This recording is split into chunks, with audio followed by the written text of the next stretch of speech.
lung gilla ka gel ziting na phat bo na ka chan ho hi sim zo hoi a hi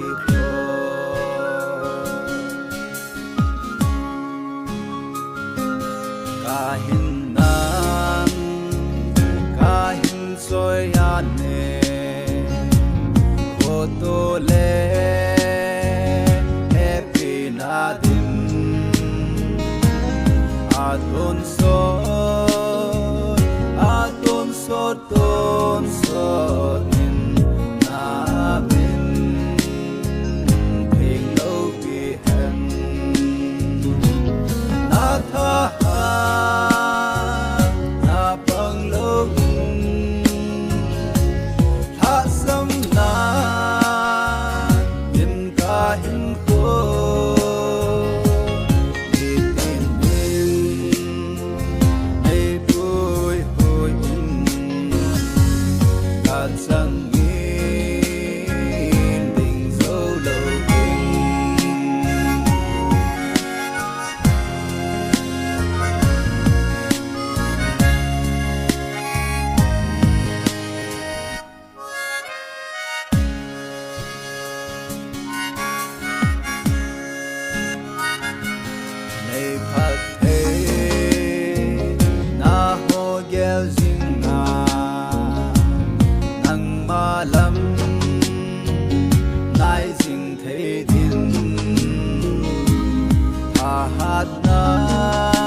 Bye.